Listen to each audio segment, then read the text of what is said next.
Ça s'est passé comme d'habitude au moment du 14 juillet, c'est le moment quand même de la fête nationale, c'est le moment où on est censé célébrer l'union de la nation, et à ce moment-là, au contraire, on a eu affaire à ce déchaînement. Moi, ce qui me choque le plus, d'abord, c'est que ce sont des jeunes, voire des très jeunes. Moi, je voulais d'abord remercier les forces de l'ordre. Je remercie également le préfet, parce que nous avions alerté le préfet, nous avions depuis plusieurs semaines des signaux faibles, voire de moins en moins faibles. Évidemment, j'ai un mot pour les commerces et les commerçants, qui sont comme d'habitude les premiers touchés. Nous avons eu donc plusieurs incendies de voitures. Et nous avons eu alors un incendie de maison, sur lequel je ne me prononcerai pas ce matin, puisqu'une enquête est en cours. La sécurité, ça a été un des sujets forts de la mandature précédente, ça reste un des sujets forts.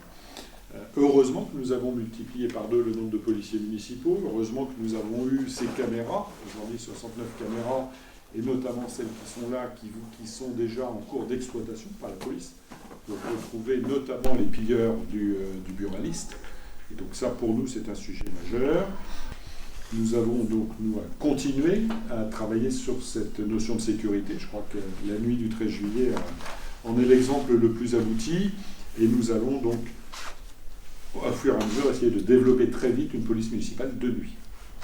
J'avais dit également que nous doublerions le nombre de médiateurs. Lorsque nous sommes arrivés, il n'y avait aucun médiateur à la ville d'Évreux en 2014. À la fin de notre mandature, il y en avait 3. Nous venons d'en recruter 2, ils sont aujourd'hui 5. Et nous aurons le 6e dans les semaines qui viennent.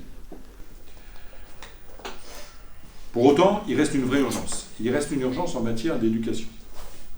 Je vous le disais à l'instant, quand nous avons des enfants de 8 ans qui sont au spectacle pour regarder des voitures brûlées, quand nous avons des enfants de 12 à 15 ans qui attaquent des policiers, et parfois devant les yeux de leurs parents, on se dit qu'on a manqué quelque chose. C'est le moins qu'on puisse dire. Et donc, il faut que nous, et pour le coup là aussi avec l'État, que nous reprenions les choses en main. Il y a un travail important qui est mené de manière globale, c'est pas seulement à Évreux, par les municipalités, par les associations, par les éducateurs, par les instituteurs qui font ce qu'ils peuvent. Moi j'en appelle aussi aujourd'hui à l'État parce qu'il y a un problème d'éducation. Mais je pense que le pouvoir en place doit se réapproprier davantage ses compétences régaliennes. En matière de police, je rappelle qu'il manque des dizaines de postes sur le territoire de l'Eure.